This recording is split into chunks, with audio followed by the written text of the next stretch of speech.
International Space Station से 4 अंतरिक्ष यात्रियों की टीम वापस पृथ्वी पर सकुशल लौट आई है।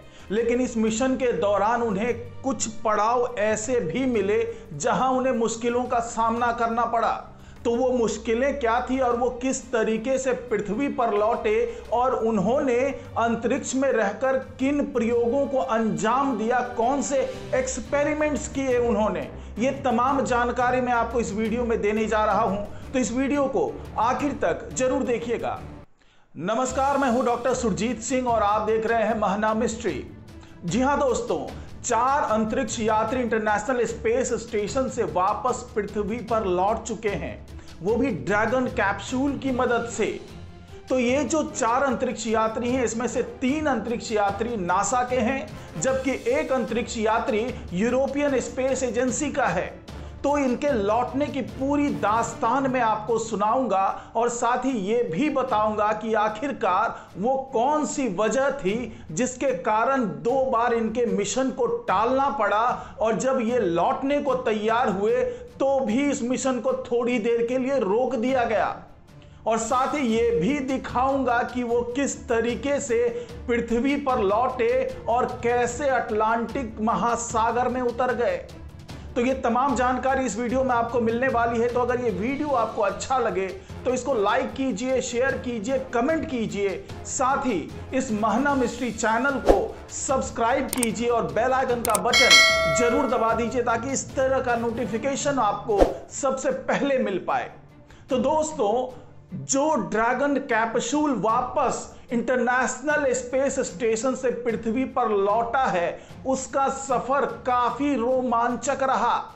आपको बता दें कि 4 अंतरिक्ष यात्रियों को लेकर यह कैप्सूल शाम के 4:55 पर अटलांटिक महासागर में स्प्लैश डाउन हो गया। अगर भारतीय समय की बात करें तो यह समय था 15 अक्टूबर की रात 2:25। इससे पहले 12 अक्टूबर और 13 अक्टूबर को इस मिशन को टाल दिया गया क्योंकि जहां पर इस ड्रैगन कैप्सूल को लैंड करना था वहां पर मौसम काफी खराब हो गया था। फ्रीडम नाम का यह ड्रैगन कैप्सूल 4 अंतरिक्ष यात्रियों को लेकर फ्लोरिडा के जैक्सन विले के पास अटलांटिक महासागर में स्प्लैश डाउन हुआ है। दरअसल इस फ्रीडम कैप्सूल को 12 अक्टूबर को ही वापस लौटना था, लेकिन फ्लोरिडा में मौसम खराब होने के कारण इस लौटने की प्रक्रिया को रोक दिया गया और इसको 13 अक्टूबर के लिए पोस्टपोन कर दिया गया। लेकिन 13 अक्टूबर को भी मौसम ठीक नहीं हो पाया, जिसके कारण दोबारा इस मिशन को टालना पड़ा। और जब फाइनली इस फ्रीडम कैप्सूल को इंटरनेशनल स्पेस स्टेशन से अनडॉकिंग होना था, यानी उसे अलग होना था, तो भी इस मिशन में मुश्किलें आने लगी और उस दौरान तकनीकी खराबी के कारण आधे घंटे के लिए इस अनडॉकिंग की पूरी प्रक्रिया को रोक देना पड़ा। यानी कि आधे घंटे की देरी से यह पूरा अनडॉकिंग की प्रक्रिया हुई और दोपहर के 12:05 में इस फ्रीडम कैप्सूल को इंटरनेशनल स्पेस स्टेशन से रवाना किया गया और इस ड्रैगन कैप्सूल को वापस लौटने में 4 घंटा 50 मिनट का समय लगा। लेकिन एक बार ड्रैगन कैप्सूल के इंटरनेशनल स्पेस स्टेशन से अलग होने के बाद पृथ्वी तक पहुंचने में किसी तरह की कोई बाधा नहीं आई या किसी तरह की तकनीकी दिक्कतों का सामना इन अंतरिक्ष यात्रियों को नहीं करना पड़ा और ये सुरक्षित पृथ्वी पर पहुंच गए।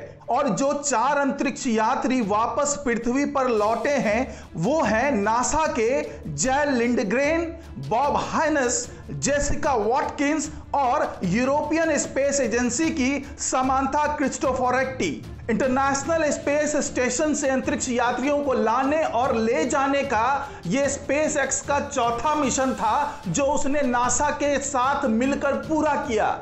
आपको बता दें कि ये जो 4 अंतरिक्ष यात्री वापस पृथ्वी पर लौटे हैं, उन्होंने इंटरनेशनल स्पेस स्टेशन पर 170 दिनों तक काम किया और वहां पर कई स्पेस वॉक भी किए। साथ ही इन्होंने वहां पर रहकर 200 साइंटिफिक एक्सपेरिमेंट को पूरा किया और उसके कई आंकड़े वो अपने साथ लेकर आए हैं, जिसका विश्लेषण यहां नासा के सेंटर पे और यूरोपियन स्पेस एजेंसी के सेंटर पे किया जाएगा। इस मिशन के साथ ही सामांथा क्रिस्टोफरेटी ने एक इतिहास रच दिया। वो ऐसी पहली यूरोपियन महिला बनी जिनके पास इंटरनेशनल स्पेस स्टेशन का कमान था। उन्होंने वापस पृथ्वी पर लौटने से पहले इंटरनेशनल स्पेस स्टेशन का कमान रूस के कॉस्मोनॉट सर्जेई प्रोकोयेव को सौंप दी। और चूंकि सामांथा को वापस 12 अक्टूबर को ही लौट जाना था, इसलिए कमान सौंपने की पूरी प्रक्रिया 11 अक्टूबर को ही पूरी कर ली गई थी। यानी कि सामांथा ने इस रूसी कॉस्मोनॉट को 11 तारीख को ही इंटरनेशनल स्पेस स्टेशन की पूरी कमान सौंप दी थी। इन चारों अंतरिक्ष यात्री ने इंटरनेशनल स्पेस स्टेशन पर रहने के दौरान 7,61,68,935 माइल्स की दूरी तय की और 2,720 बार इन्होंने पूरे पृथ्वी की परिक्रमा की। इन चारों अंतरिक्ष यात्री में 2 अंतरिक्ष यात्री सबसे ज्यादा अनुभवी थे, लिंडग्रेन और क्रिस्टोफरेटी। यही 2 अंतरिक्ष यात्री ऐसे थे जिन्होंने दूसरी बार इस तरह के मिशन को अंजाम दिया था। लिंडग्रेन की बात करें तो इन्होंने 311 दिन अंतरिक्ष में बिताया है, जबकि क्रिस्टोफरेटी जो हैं इन्होंने 369 दिन इंटरनेशनल स्पेस स्टेशन पर बिताया है। और क्रिस्टोफरेटी ऐसी पहली महिला हैं जिन्होंने सबसे ज्यादा दिन अंतरिक्ष में बिताया है, यानी कि यह भी अपने आप में एक रिकॉर्ड है। इन चारों अंतरिक्ष यात्री ने इंटरनेशनल स्पेस स्टेशन पर जो 200 से ज्यादा साइंटिफिक एक्सपेरिमेंट किए हैं, उसमें से कुछ एक्सपेरिमेंट बेहद ही खास हैं। जैसे उन्होंने ऐसे स्पेस डाइट पर काम किया जिससे अंतरिक्ष यात्रियों के इम्यून सिस्टम को सपोर्ट मिले। इसके अलावा इन्होंने जो कुछ और बेहद खास प्रयोग किए वो हैं किसी मटेरियल की ज्वलनशीलता पर फ्यूल के टेम्परेचर का क्या प्रभाव पड़ता है, माइक्रोग्रेविटी और इंटरनेशनल स्पेस स्टेशन पर मौजूद इक्विपमेंट्स के शोर के कारण जो एस्ट्रोनॉट्स होते हैं उनके सुनने की शक्ति किस तरीके से प्रभावित होती है, इस पर भी इन्होंने स्टडी की। इसके अलावा उन्होंने यह भी शोध किया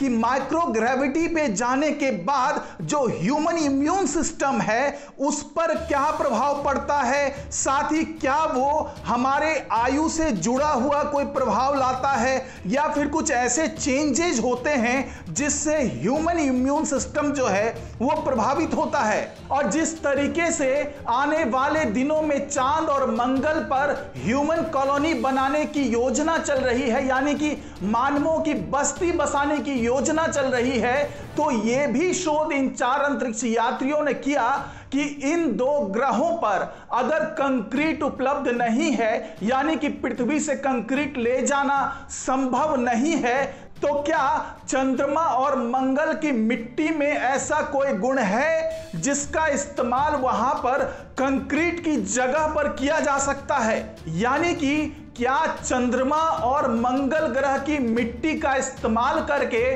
वहां पर कोई परमानेंट स्ट्रक्चर खड़ा किया जा सकता है ताकि आने वाले दिनों में जो अंतरिक्ष यात्री वहां जाएं उन्हें शेल्टर मिल सके और वो उस बने हुए घरों में रह सकें। आपको बता दें कि जिस तरीके से अंतरिक्ष मिशन के तहत अंतरिक्ष यात्री इंटरनेशनल स्पेस स्टेशन पर पहुंचते हैं, जैसा कि कई बार हो चुका है, पिछले दिनों भी 6 अक्टूबर को 5 एस्ट्रोनॉट्स इंटरनेशनल स्पेस स्टेशन पर पहुंचे थे, लेकिन इंटरनेशनल स्पेस स्टेशन से वापस पृथ्वी पर लौटने की प्रक्रिया वहां पर पहुंचने की प्रक्रिया से बिल्कुल अलग और मुश्किलों भरी होती है। क्योंकि जब ये ड्रैगन कैप्सूल वहां से अनडॉकिंग होकर के स्पेस में पहुंचा और वापस पृथ्वी की तरफ इसने रुख किया, उस वक्त उसकी रफ्तार 17,520 माइल्स पर आवर की थी।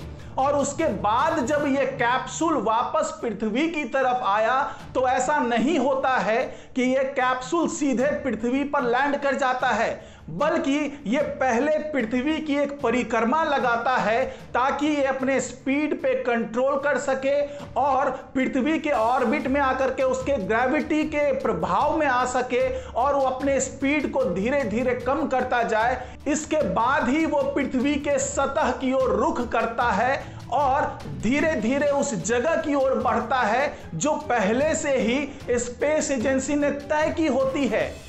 इस केस में जो फ्रीडम कैप्सूल की बात कर रहा हूं, इस केस में नासा ने तय किया था फ्लोरिडा के पास अटलांटिक महासागर, जहां पर इस कैप्सूल को स्प्लैश डाउन होना था। और जैसे ही ये कैप्सूल आकाश में दिखना शुरू हुआ, नासा के वैज्ञानिक खुशी से झूम उठे। उसके बाद पहली प्रक्रिया के तहत 2 पैराशूट लॉन्च हुआ उस कैप्सूल से और उसने आगे जो है इस कैप्सूल के रफ्तार को कम किया। उसके बाद फाइनल स्टेज की ओर बढ़ने के दौरान कैप्सूल से फाइनल पैराशूट यानी 4 पैराशूट बाहर निकले और उसने पूरी तरह से कैप्सूल की गति को कम कर दिया और यह कैप्सूल फ्लोरिडा के पास अटलांटिक महासागर में स्प्लैश डाउन हो गया। इस मिशन के सफलतापूर्वक पूरा होने के बाद अब नासा और यूरोपियन स्पेस एजेंसी उन तमाम आंकड़ों का विश्लेषण करेगा जो आंकड़े इन चारों अंतरिक्ष यात्रियों को इंटरनेशनल स्पेस स्टेशन पर एक्सपेरिमेंट के दौरान मिले थे। साथ ही इन आंकड़ों में जो सबसे खास बात है वो है चंद्रमा और मंगल ग्रह पर जाने की तैयारी से जुड़ा हुआ आंकड़ा। उन्हीं आंकड़ों का विश्लेषण करके यूरोपियन स्पेस एजेंसी और नासा इस नतीजे पर पहुंचेंगे कि भविष्य में जब चंद्रमा और मंगल ग्रह पर जाने की तैयारी की जाएगी तो उस दौरान किस तरह से इस मिशन को आगे बढ़ाया जाएगा, साथ ही वहां पर जाकर किस तरह की तैयारी की जाएगी ताकि वहां पर परमानेंट कंस्ट्रक्शन जैसी चीजें हो सके। तो इस रिपोर्ट में फिलहाल इतना ही। नमस्कार।